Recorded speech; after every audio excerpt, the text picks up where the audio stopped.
छोटा Shuai Shao Shuai इमारत के किनारे मकड़ी का जाल पकड़कर खड़ा था। अगले ही पल वह छलांग लगाकर नीचे की ओर गया, लेकिन स्पीड का कंट्रोल नहीं कर पाया और धड़ाम से सामने की दीवार से टकरा गया। ये हुआ क्या था? कुछ दिन पहले शाओ शुआई अपने दोस्तों के साथ मकड़ी म्यूजियम देखने गया था। वह उत्साहित होकर अपनी पसंद की लड़की की फोटो खींच रहा था, लेकिन उसे पता ही नहीं चला कि एक भागी हुई मकड़ी उसके सिर पर उतर आई थी। धीरे धीरे वह मकड़ी उसके हाथ पर आ गई। शाओ शुआई को कुछ पता नहीं चला जब तक कि वह खास फूल मकड़ी ने उसे काट नहीं लिया। घर आने के बाद उसका शरीर अजीब लगने लगा और वह बेहोश हो गया। अगले दिन उठकर उसने पाया कि कई सालों से चली आ रही उसकी नजदीक की नजर मायोपिया ठीक हो चुकी थी। अब वह दौड़ में बस तक पकड़ सकता था। खाना खाते समय उसने पाया कि वह अपनी कलाई से मकड़ी का जाला निकाल सकता है। उसकी नजर में सब कुछ धीमा दिखने लगा। किसी का मुक्का भी वह आराम से बचा सकता था। शाओ शुआई हैरान रह गया। उसने एक सुनसान गली में जाकर अपनी पावर टेस्ट की और घर लौटकर खुद के लिए एक स्पेशल ड्रेस बनाई। 2.5 साल की ट्रेनिंग के बाद वह अपनी शक्तियों में माहिर हो गया। फिर वह एक फाइटिंग एरिना में गया और एक मस्कुलर आदमी को हरा दिया। भीड़ खुश होकर चिल्लाई और होस्ट ने उसे नाम दिया स्पाइडरमैन। अब वह रोज लोगों की मदद करने लगा और शहर के लोग उसे पसंद करने लगे। एक दिन उसने शाओमेई को फोन किया, लेकिन फोन के दूसरी तरफ से ग्रीन गोब्लिन की आवाज आई। शाओ शुआई को तुरंत खतरे का एहसास हुआ और वह स्पाइडरमैन बनकर निकल पड़ा। वहां पहुंचकर उसने देखा कि ग्रीन गोब्लिन ने न सिर्फ शाओमेई को बल्कि एक केबल कार के यात्रियों को भी बंधक बना लिया था। शाओ शुआई ने छलांग लगाकर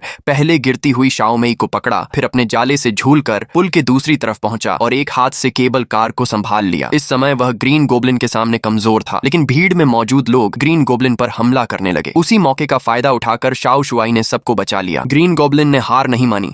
उसने रस्सी फेंककर शाओ शुआई को किले में खींच लिया। वहां दोनों में जोरदार लड़ाई हुई और आखिरकार शाओ शुआई ने उसे मार गिराया। इसके बाद वह और शाओमेई खुशी खुशी साथ रहने लगे।